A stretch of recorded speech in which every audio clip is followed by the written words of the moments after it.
나는 투자로 돈 벌긴 글렀나 보다. 일로 돈 벌어야겠다 그런 생각을 하는데, 근데 이제 책을 이번에 이제 선물로 주셔서 딱 받아봤었을 때, 네. 아 진짜 했었어야 됐네. 진짜 가만히 둘 걸.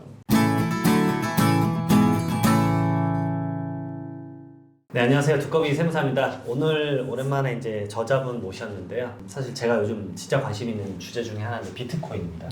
사실 예전에 이제 제가 신민철 작가님 모셨을 때 그때 촬영본에는 안 나와 있지만 그 얘기를 해주셨었어요. 그때 이제 그 돈의 규칙이었죠. 네. 나오고 나서 그 다음에 비트에 다시 흐름이 오지 않을까 해서 네. 책을 쓰겠다고 하셨는데, 네. 책 나올 즈음에 진짜 비트가 엄청나게 지금 네. 그때 책이 나왔습니다. 비트가 아주 낮은 가격이었는데 네. 지금 거의 3배 이상 올라가서 그렇죠. 네. 항상 후회합니다. 그때 말을 들었어야 되는데, 항상 전문가 말을 들어야 되는 그런 생각을 하는데, 오랜만에 오셨는데 자기소개랑 네. 책 소개 한번 해주시죠. 네, 안녕하세요. 저는 유튜브 채널 멘탈이 전부다에서 돈과 투자에 대한 얘기를 하고 있는 신민철 철이형이라고 합니다. 반갑습니다. 이번 책 진짜 딱 타이밍이 미리 준비하셨으니까 나오실 수 있었던 거잖아요. 그렇죠. 네. 이미 준비 자체는 작년 한 7월부터 하고 있었고요. 그다음에 제가 이제 제 멤버십 회원분들에게는 비트코인이 지금 현재 굉장히 투자하기 좋은 시기이고 굉장히 낮은 가격이니까 지금부터 적극적으로 투자를 하라라고 얘기한 게 작년 3월부터. 그때 비트코인 가격이 $10,000대였을 때, 2천만 원 조금 뭐 그 정도였을 거의 때. 제일 하방일 때네. 네, 그렇죠. 네. 완전 바닥일 때. 네. 그때부터 이제 완전 바닥은 아니고 바닥을 찍고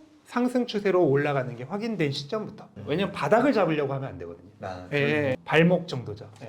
그 시점부터 얘기를 했던 게 딱 작년 3월 정도였습니다. 그때부터 얘기를 했는데 이제 뭐 그때는 대부분 안 들으셨죠. 네. 작년 말 정도 돼서 이제 확 올라오겠다 싶을 때쯤에 이제 책을 내자라고 마음을 먹고 이미 작년 한 5, 6, 7월 정도부터 준비는 훨씬 더 먼저 했죠. 그때 이미 세무사님에게도 저랑 네, 얘기를 말씀드렸으니까. 나누셨었으니까. 네, 책을 쓰기 시작한 거 한 7월 정도부터. 사실 그때 제가 조금 사긴 했었어요. 오, 네.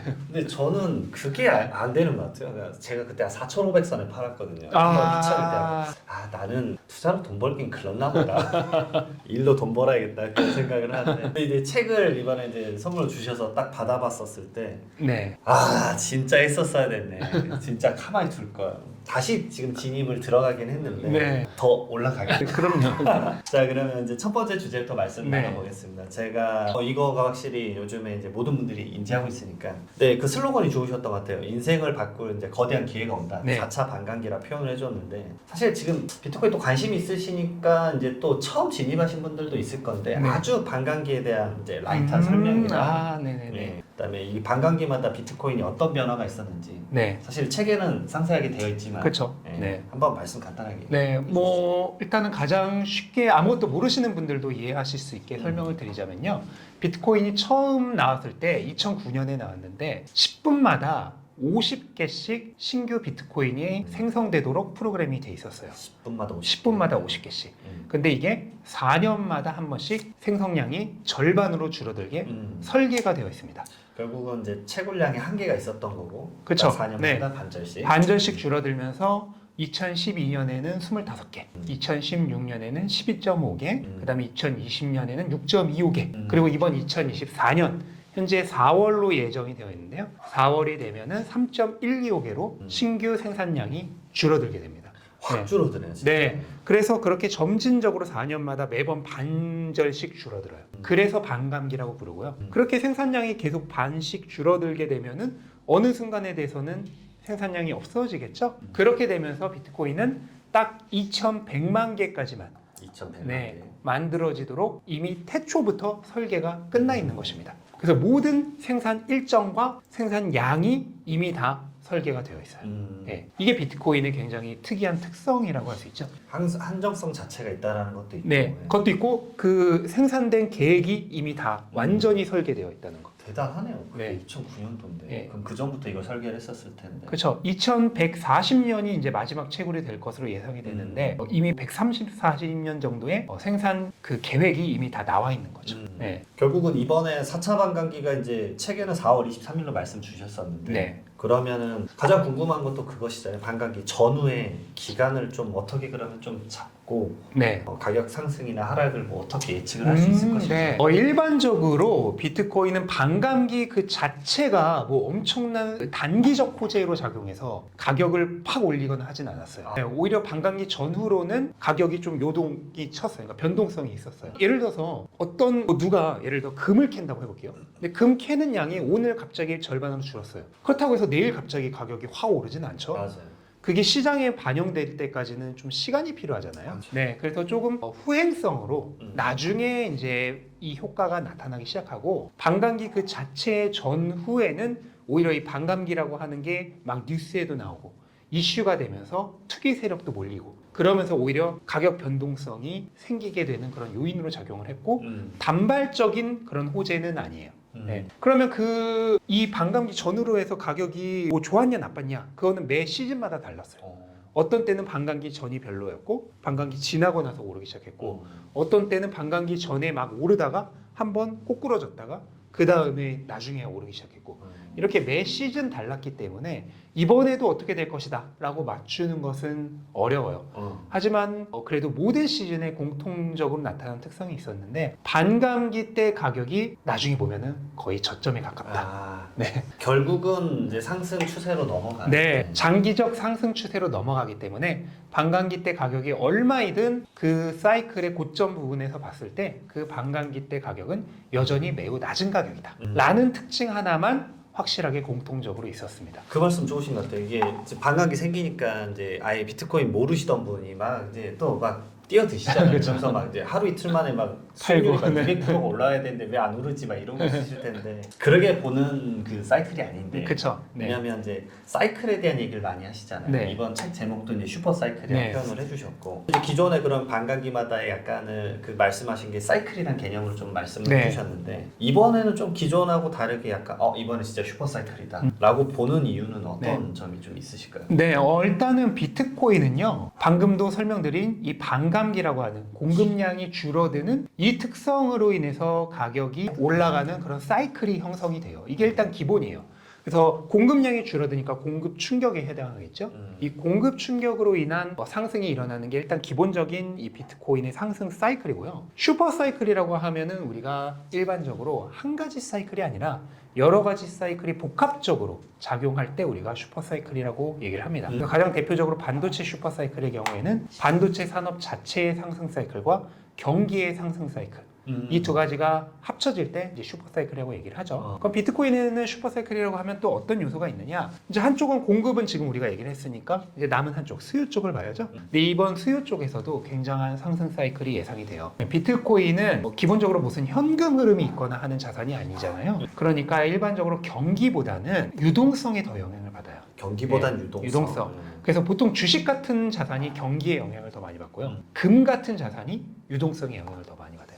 근데 비트코인은 금과 비슷한 상품 자산이에요.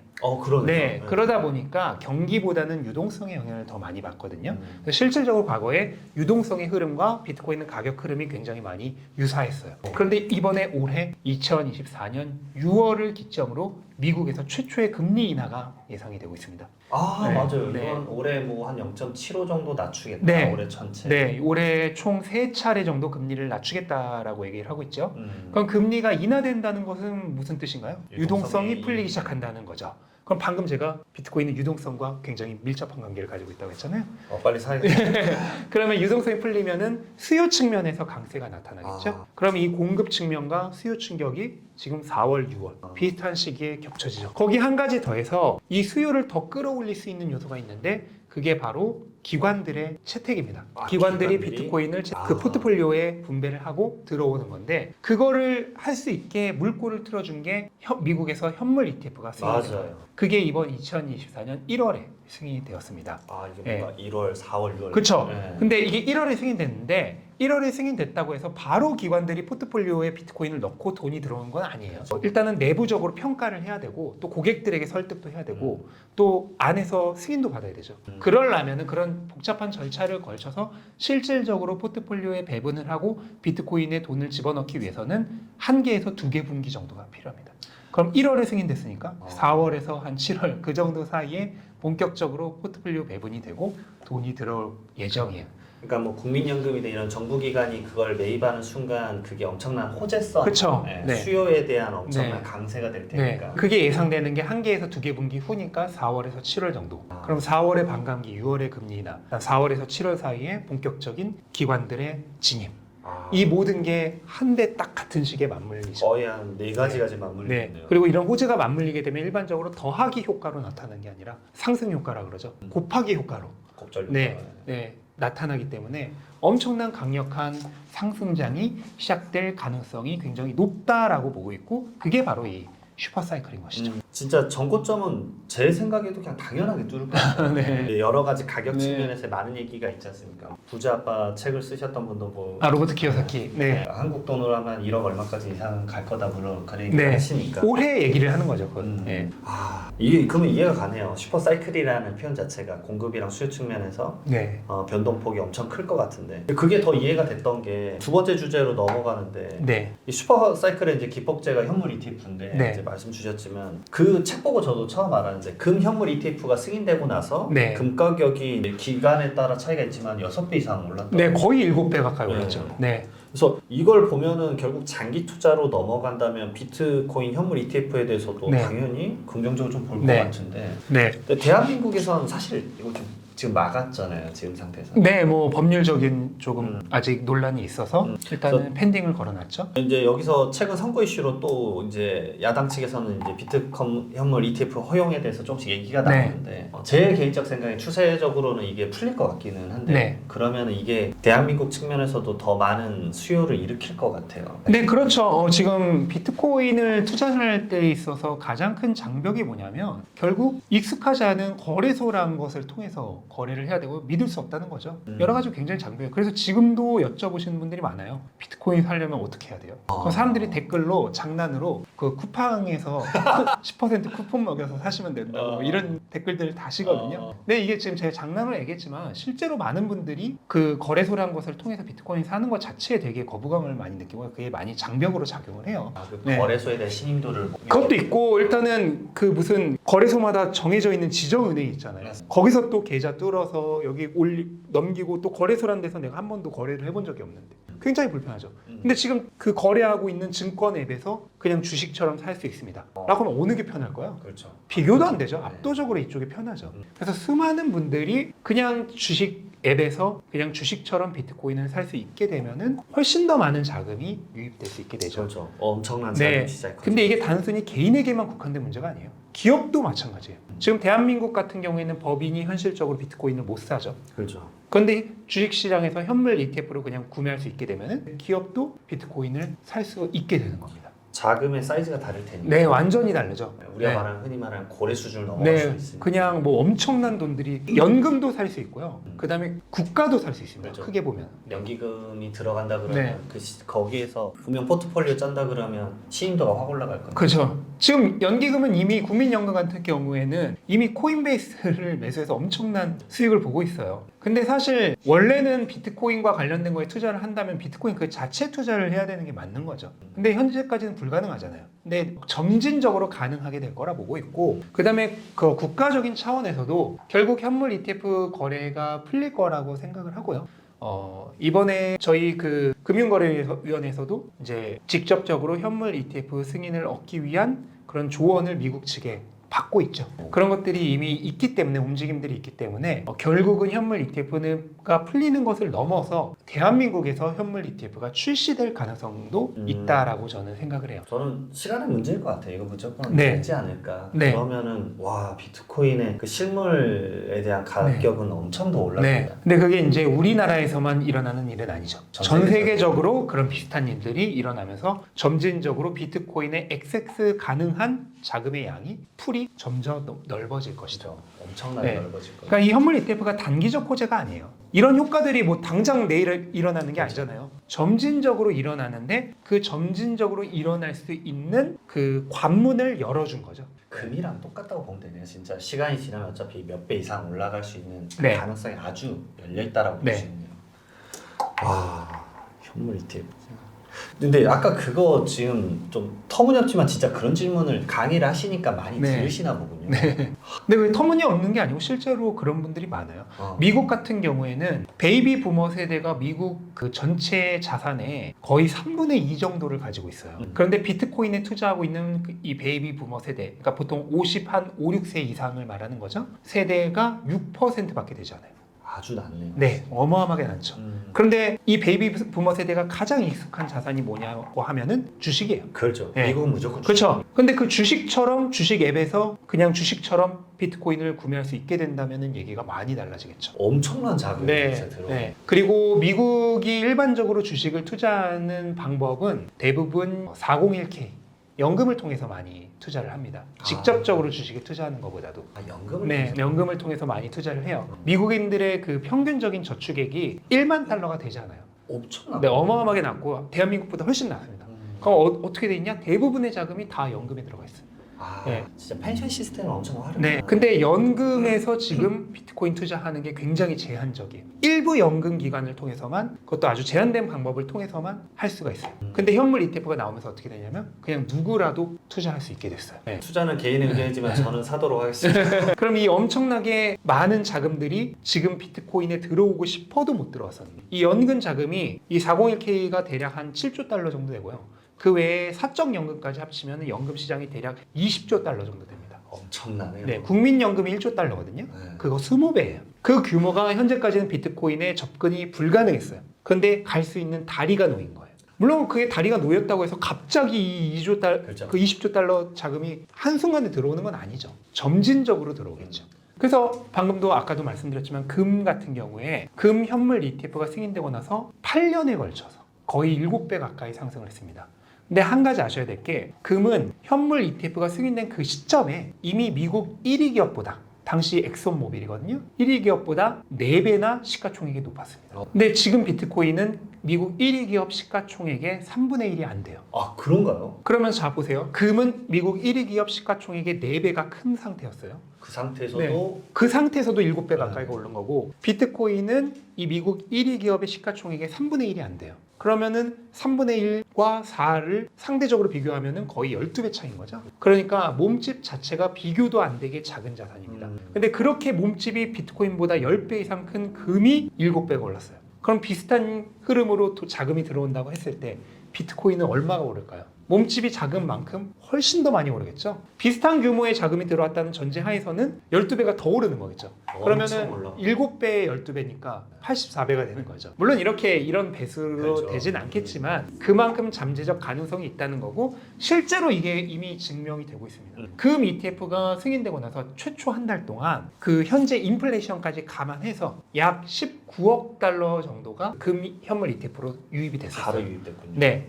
약 한 달 동안. 그러면 비트코인은 어땠냐? 현물 ETF 승인되고 나서 약 한 달 동안 25억 달러 정도가 유입이 됐습니다. 지금 시작한 네, 거네. 네. 그러니까 금이 인플레이션까지 감안해서 19억 달러 정도 유입이 됐는데, 비트코인은 첫 한 달 동안 25억 달러가 유입이 됐으니까 오히려 금보다 지금 자금 유입 상황이 더 좋은 거예요. 그러면 자금이 더 많이 유입될 가능성도 있다는 거예요. 그런데 같은 양으로만 유입된다 하더라도 금보다 몸집이 12배 작으니까 8년 동안 84배가 오를 수 있다는 건데, 심지어 자금 유입이 더 빨라요. 아, 그러네. 네. 그러면 그거보다 더 오를 수도 있다는 얘기죠. 유동성이 엄청 폭발할 수도 있겠네요, 진짜. 그렇죠. 가격이 그냥 숨만 쉬어도 올라가겠네. 그렇죠. 거기다 이제 설명할 기회가 있으면은 말씀을 드리겠지만, 비트코인은 앞에서도 설명했던 2100만 개라는 그 최대 생산량의 한계가 있기 때문에 물량이 점점 줄어드는 속도가 더 빨라요, 다른 자산들보다. 네. 그러면 물량이 줄어드는 속도가 빨라지게 되면 어떤 현상이 일어나냐면, 우리가 승수라고 하는데, 똑같이 1달러가 들어왔을 때 가격이 몇 배 오르냐. 이 승수가 비트코인은 지금 뱅크 오브 아메리카의 조사에 따르면 118배로 조사가 됩니다. 118배란 건 1달러가 들어오면은 118달러가 오른다는 얘기예요. 그래서 이 승수가 굉장히 높은데, 그것까지 감안하면은 금보다 압도적으로 더 많이 오를 수도 있어요. 지금 가격이 비싼 게 아닐 수 있다. 있다라는 얘기네요, 진짜로. 그쵸. 네, 네. 절대 아닐 수 있다라는 얘기. 네. 그리고 이제 세 번째 주제를 좀 넘어가 보면 이것도 마음에 들었던 게 비트코인 하면 대부분 안정성 뭐 이런 얘기 많이 하시지만 네. 제가 봤을 때는 이 말이 맞는 것 같아요. 변하지 않는 비트코인의 절대 가치라는 개념인데 목차 제목에서 저는 그게 참 인상 깊었던 게 비트코인은 강남 아파트와 같아질 것이다. 저는 이게 진짜 제일 공감됐었던 거고 결국은 가치 저장 수단으로서 비교를 좀 해주셨었던 것 같아요. 네. 이것 좀 말씀 한번 좀 자세하게 해주시죠. 네, 비트코인 가격이 계속해서 오르는 이유는 그냥 가장 간단하게 얘기하면 수요가 공급을 지속적으로 압도하기 때문이에요. 네, 비트코인은 최대 생산량이 딱 정해져 있죠. 완전히 한계가 정해져 있고 더 이상 그러네. 늘어나지 않아요. 그리고 공급 충격이 네. 있다는 게 진짜 이제 공급이 많이 안 네, 되니까. 그리고 공급량이 4년마다 한 번씩 절반으로 줄어들고 이런 자산이 지금까지 하나도 존재하지 않았어요. 주식 예를 들어 볼까요? 주식은 계속 유상 증장할 수 있잖아요. 네. 그 다음에 그것과 비슷한 경쟁 회사가 계속해서 생겨나는데 이 회사의 현금 흐름이 변하는 거에 따라서 가치가 계속 변하잖아요. 근데 금이나 비트코인 같은 상품 자산은 특징이 뭐냐면은 한번 포지셔닝이 되면은 경쟁이 거의 일어나잖아요. 뭐 이더리움이 비트코인을 능가할 것이나 그런 일은 거의 일어나지 않는 게 은이 금을 능가하지 못하는 것을 봐도 알 수 있죠. 네. 그 다음에 구리가 은을 능가할까요? 아니죠. 솔라나가 이더리움을 능가할까요? 쉽지 않죠. 이런 식으로 상품 자산은 한번 포지셔닝이 정해지면은 그 포지셔닝 거의 그대로 계속합니다. 그러니까 그 안에서 경쟁이 더 이상 일어나기 어려운 구조예요. 네. 그리고 주식과는 다르게 생산량이 완전히 한정되어 있고 그 다음에 부동산은 희소성이 굉장히 높은 자산이죠. 하지만 완전하진 않죠. 계속 새로운 건물 짓잖아요. 그리고 새로운 건물 지을 때 더 높이 짓잖아요. 그 다음에 개발 불가능했던 곳 개발 가능하게 만들어서 또 짓고 그런 식으로 하기 때문에 역시나 마찬가지로 신규 생산량을 예측할 수 없고 또 완전히 한정되어 있지는 않아요. 그 다음에 금은 어떤 거예요? 금은 지금도 매년 1.5에서 2%씩 인플레이션이 일어나요. 그러니까 신규 생산이 계속 된다는 거고 이게 어디까지 될지 지금도 알 수가 없어요.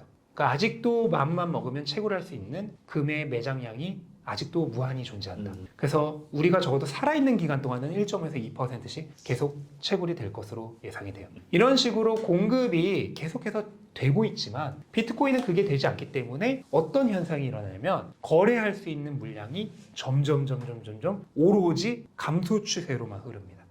맞네요. 네, 그래서 실제로 비트코인은 공급량이 크게 줄어든 지난 2020년 지난 반감기죠.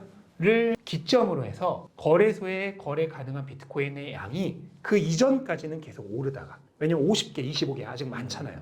그러니까 수요를 능가했던 거예요. 그러다가 지난 반감기를 기점으로 수요가 공급보다 많아졌어요. 그래서 꺾이기 시작했어요. 그리고 그 꺾임 추세가 한 번도 바뀌지 않고 계속해서 똑같은 추세로 떨어지고 있어요. 근데 이게 이번 반감기를 지나면 이렇게 더 꺾이죠. 다음 반감기를 지나면 이렇게 더 꺾이죠. 그러면서 이제부터는 공급이 무조건적으로 수요보다 적은 상태가 계속 유지되면서 계속해서 물량이 오로지 감소하기만 해요. 그러면 수요가 공급보다 지속적으로 더 높은 상태가 유지된다는 거죠.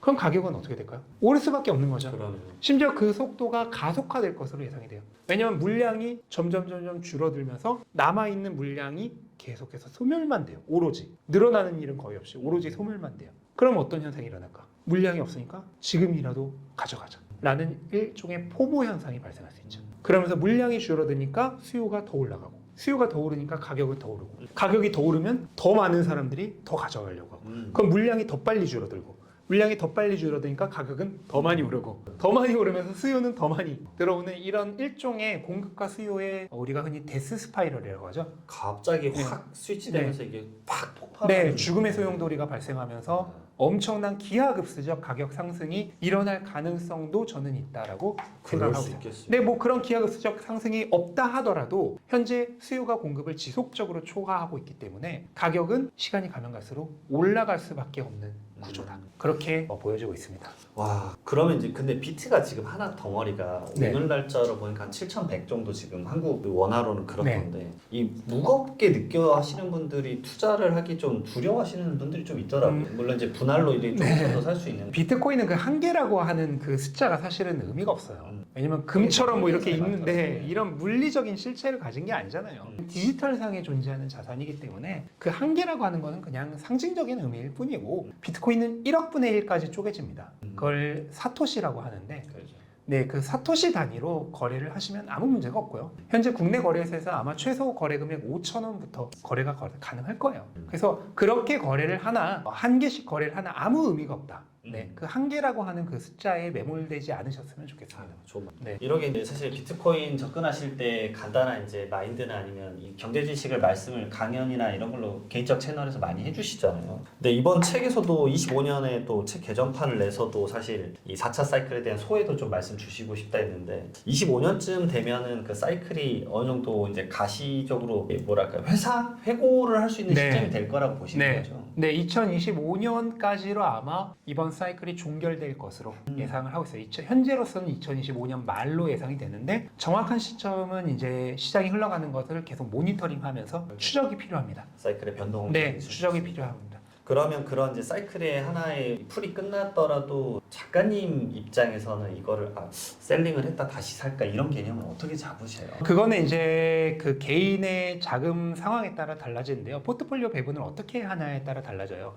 그래서 비트코인을 내가 한 중기 정도 자산, 한 뭐 2년에서 4년 정도 사이에 사용할 돈에 대한 자산으로서 배분을 했다. 그러면은 사이클이 4년 단위니까 팔아야죠. 이 경우에는. 그렇지만 내가 비트코인을 한 10년 이상 가져갈 초장기 자산 또는 한 5년에서 10년 사이에 장기적 자산으로 생각을 했다. 그러면 이번 사이클이 끝났다고 해서 꼭 팔아야 될 필요는 없는 거죠. 그리고 과거에는 사이클이 작동을 하면서 그 사이클에 따라 굉장한 급등과 굉장한 급락이 일어났지만 이번 사이클이 끝나고 나면 그게 조금 희석될 가능성이 있어요. 희석된다. 네, 그게 그러니까 사이클이 이렇게 확연하게 나타나지 않고 조금 애매하게 될 수가 있어요. 이번 사이클이 끝나고 나면. 변동성이 생기네요, 진짜로. 그게 왜 그런 게 됐냐면 두 가지 정도 이유가 있는데 이것도 되게 밀접하게 연관이 되어 있는 건데 첫째는 현물 ETF가 결국 그런 현상을 일어나게 만들 것이다. 왜냐면 금도 앞에서 8년 동안 계속 가격이 올랐다 그랬죠. 기관들의 자금은 한번 들어오기 시작하면은 계속해서 들어오는 경향이 있습니다.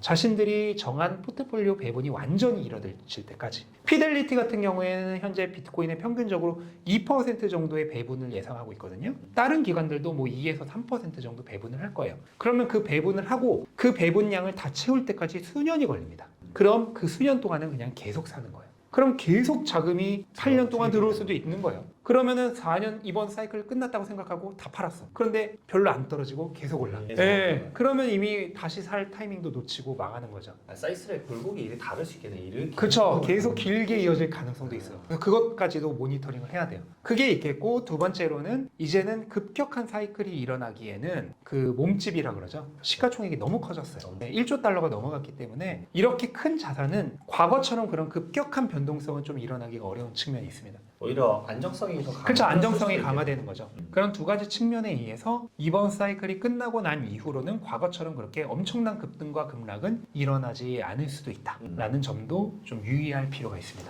그리고 약간 번외 질문이긴 한데 이제 비트만 보는 게 아니라 많은 분들이 이제 또 그렇게 생각하시잖아요. 비트가 그러면 2,500대에서 뭐 지금 벌써 7,000대까지 네. 올라갔는데 그러면 나머지 다른 알트코인이라고 해야 되죠. 그런 코인은 또 좋은 게 또 있나? 네. 왜냐면 이제 이건 비트는 지금 더 안 오를 것 같은데 너무 오른 거 아니야? 막 이럴 수도 있으시니까 네. 어떻게 좀 그 알트 시장도 좀 네. 긍정적으로 좀 보시나요? 알트코인은 일단은 기본적으로 한 절반 정도는 투기에 가깝다는 것은 분명히 인지를 하고 계셔야 돼요. 네, 가격이 어떻게 될지 정말 모르고 변동성이 정말 극심하기 때문에 뭐 주식에서 20% 30% 하락이라고 하면 엄청난 폭락이라고 얘기하지만 알트코인에서는 거의 그게 일상입니다. 네. 그렇죠. 그러한 측면을 인지하고 있으셔야 되고 일반적으로 알트코인이 이제 알트 시즌이라고 하는데 본격적인 불장, 상승장에 들어가는 게 보통 비트코인이 전고점을 넘은 시점부터.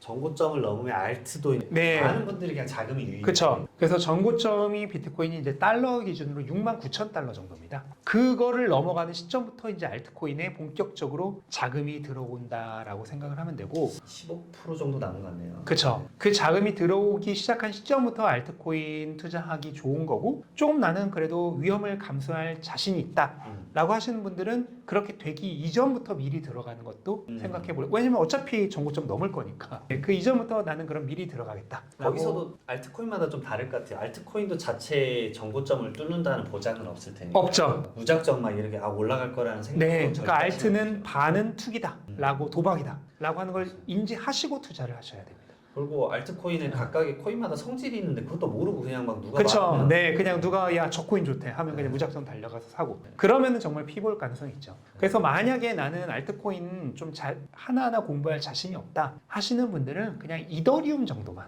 투자하는 것을 권해드리고 싶어요. 이더리움도 이제 그나마 좀 안정성이 좀 높아지는. 네, 그리고 미국 증권거래위원회에서 다른 알트코인들과는 다르게 증권으로 분류하지 않았거든요. 네, 그래서 규제적인 리스크가 적습니다. 아 그나마 좀 네. 다르군요. 확실히. 그래. 그래서 혹시라도 나는 알트 투자하고 싶은데 잘 모른다, 또 공부할 자신도 없다 하시는 분들은 이더리움 정도까지만 염두에 두시면 좋을 것 같습니다.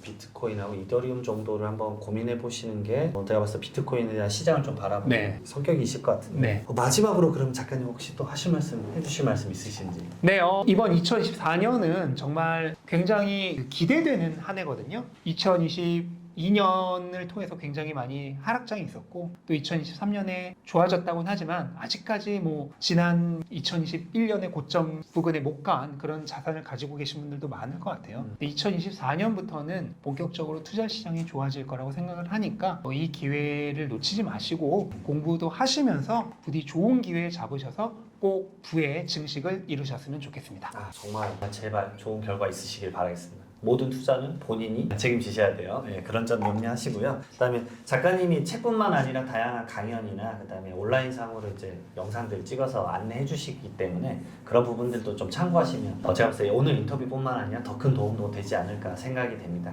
작가님 제가 봤을 때 다음 책 나올 때쯤에는 제가 봤을 때는 모시기가 더 어려울 것 같긴 하지만 오늘 영상에서 확답 한번 받겠습니다. 다음에 꼭 한번 모시겠습니다. 네, 알겠습니다. 네, 알겠습니다. 오늘 네, 감사합니다. 감사합니다.